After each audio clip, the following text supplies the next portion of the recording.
All right, y'all. I'm about to get this pimp juice together. With basically, this is my humic and my kelp, my molasses, and my fish fertilizer. This is my base that I got going on here. I'm going to add some extra stuff to it.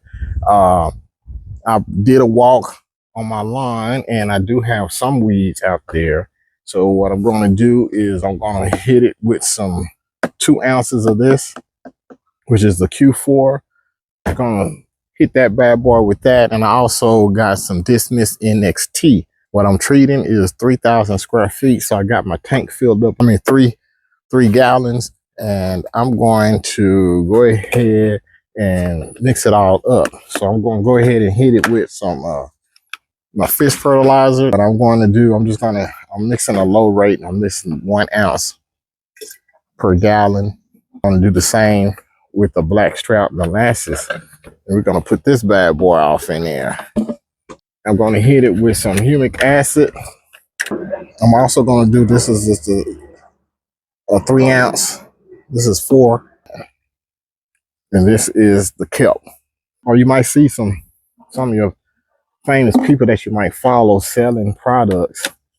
And this products here are the same products that are in those items that they're trying to sell. I mean, you know, I don't need to spend that much money trying to get the results that I could get for much cheaper.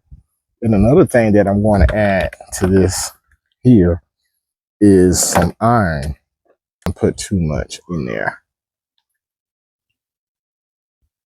Yeah. And another thing that I'm going to do, this is going to be a big difference, a game changer for me. I'm going to be using I'm going to go ahead and hit it with some cheap nitrogen. This right here is basically 35% urea, which is the same that's inside your fertilizers at the box store, and the rest is water. So this is literally the exact same thing that's in the fertilizers that you buy from the store. And I'm hitting this bad boy at 10 ounces for every, I'm doing 10 ounces per gallon. So I'm gonna go ahead and fill this up to about 15 and do it twice. So that'll yield me a real nice rate of pound per 1,000 square feet. And then the next thing you need to do is get this stuff mixed up. Like I said, I should have mixed that molasses up, but I got a fix for it. Go ahead and put the nozzle inside and just spray. Take this off. Let y'all look inside of there. Look at that. All that. No need to go in and buy the humic 12, Air 8, the dethatcher, all that other stuff. You know, this is what all this stuff right here is going to yield for you. It's going to yield you all the stuff that you see people are out there selling. There's no need to spend. It costs too much money to do all this. You can do it far cheaper. So yeah, if you notice, I mixed a lot of stuff in there. I can tank mix this. That's why I said my base, you can turn it into whatever you want to. When I added this right here, I basically turned it into a weed killer. And then when I added the death fluid, I turned it into a weed and feed. When I added this here, this surfactant, this is kind of adding to like a aeration, like Air 8. And then when you added the molasses, this is feeding the microbes and covering all the thatch that you have in the lawn. So this is dethatching.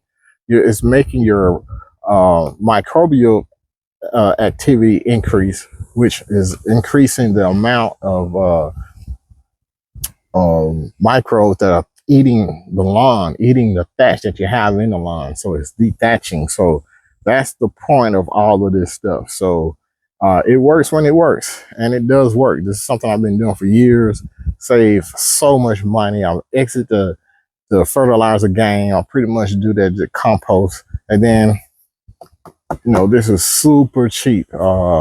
I just do it as like a spray. All right, y'all, before you put this stuff out here, just some application things that you might want to take into consideration. First of all, I like to apply this stuff when it's like a day before I cut it. I want to get as much leaf growth on the blades so that this is a foliar app. So the more foliage that available, the more of the product can get to the plant, to the crown and all that. So it absorbs more. So that's why you don't want to cut the yard first and then apply it. Apply it like a day before you want to cut. So water the next day. I like to give it time to sit on the grass. Then I water it in. So those are the things that you might want to take in consideration when you're applying any of this type of foliar application. You want the foliar application is just that, is absorbing through the leaf blade. So the more blade that you have, the more the product going to get to the plant. It's a no-brainer on that.